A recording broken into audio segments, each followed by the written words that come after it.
Bonjour les 5e C, ici Madame Rabier, votre professeure de français. Aujourd'hui, je teste une nouvelle manière de vous faire cours. Alors, ce qui va se passer. Je suis en train de filmer tout ce qui se passe sur mon écran et en même temps, j'enregistre ma voix. Aujourd'hui, je vous propose de faire la correction du travail que je vous avais donné mardi. Mardi, je vous ai envoyé une nouvelle séance qui s'appelle séance 3, naufrage, et qui portait sur un poème. Je vous propose, pour commencer la correction, de relire le poème tous ensemble. Océano Nox.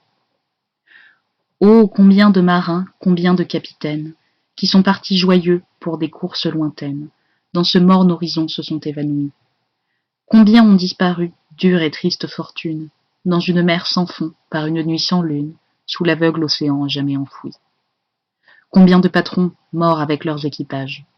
L'ouragan de leur vie a pris toutes les pages, et d'un souffle, il a tout dispersé sur les flots. Nul ne saura leur fin dans l'abîme plongé.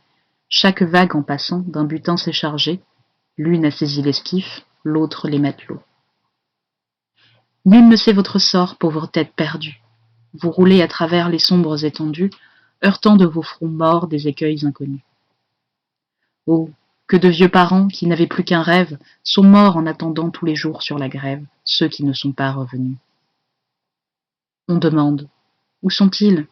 Sont-ils rois dans quelque île? Nous ont-ils délaissés pour un bord plus fertile? Puis votre souvenir même est enseveli. Le corps se perd dans l'eau, le nom dans la mémoire. Le temps, qui sur toute ombre en verse une pluie noire, sur le sombre océan jette le sombre oubli. On s'entretient de vous, parfois, dans les veillées. Mains joyeux cercles, assis sur les ancres rouillées, mêlent encore, quelque temps, vos noms d'ombre couverts.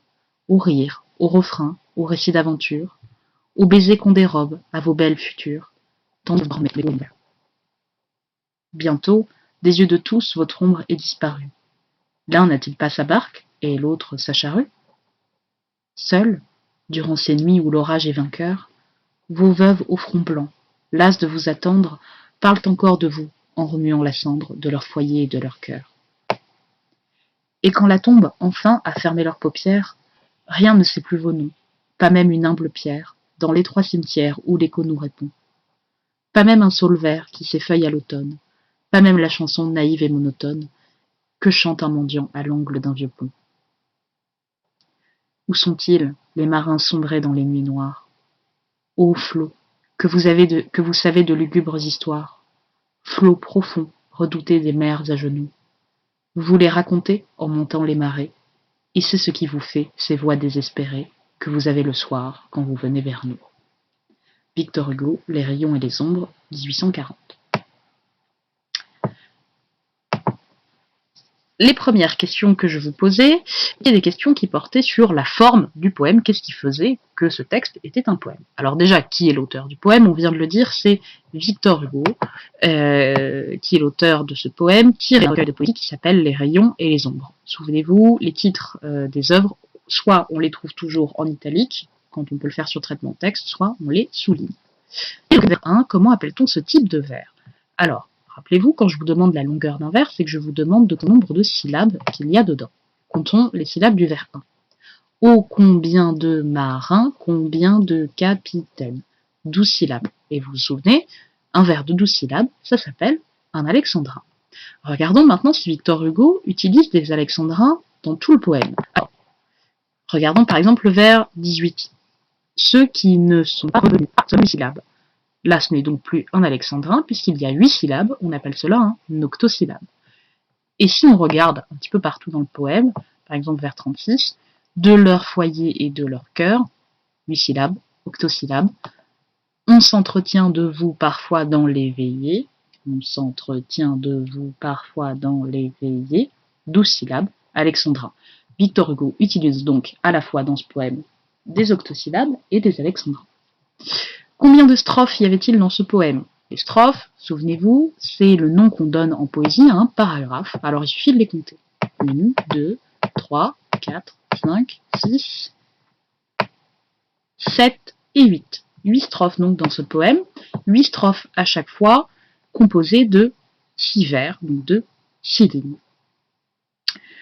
Maintenant, on va s'interroger sur le titre du poème Océano Nox. Assez facile à traduire. Océano, l'océan, et Nox, qui a donné nocturne en français. Nox veut dire la nuit en latin. Océano Nox signifie donc la nuit de l'océan. Alors pourquoi avoir donné ce titre au poème? Maintenant qu'on l'a lu, on comprend assez facilement que la nuit dont on nous parle, c'est en fait la mort des marins. Et oui, puisque l'océan, la mer, crée des naufrages et fait disparaître des marins en mer, donc dans cette espèce de nuit, dans cette mort éternelle où on ne les aperçoit plus. Donc Océano Nox, titre du poème. Cette mer, donc, est une mer dangereuse, puisqu'elle crée des naufrages. Quelle image le poète donne-t-il de la mer? Il suffit de regarder la première strophe. On nous parle d'une mer sans fond, avec des nuits sans lune, et d'un aveugle sans, donc de mer sombre, engloutit ce qui passe dessus. Une mer donc. Regardons la dernière strophe du poème d'ailleurs. Où sont-ils les marins sombrés dans les nuits noires? Ô flots que vous savez de lugubres histoires. À qui s'adresse Victor Hugo dans cette dernière strophe? Il s'adresse à un vous que vous savez de lugubres histoires, et ce vous, ce sont les flots de l'océan. Victor Hugo, et comment ça s'appelle quand on parle d'une chose qui n'est pas vivante comme si c'était une personne? C'est une personnification. Victor Hugo, dans cette dernière strophe, utilise donc une personnification. On avance. Ce poème est un poème qu'on pourrait qualifier de lyrique, puisque son registre, son ton général est lyrique, c'est-à-dire que on observe une forte expression des sentiments personnels ou alors des sentiments des autres quand on se met à leur place. La poésie lyrique, elle parle souvent d'amour, de mort, de temps qui passe, et aussi de nature qui permet souvent d'échapper à toutes ces pensées. Alors ce poème est-il lyrique? Eh bien, on va le voir tout de suite, puisqu'on va voir que ce poème parle de la mort. Alors ce poème, il parle de morts en particulier. Qui sont les morts dont on parle?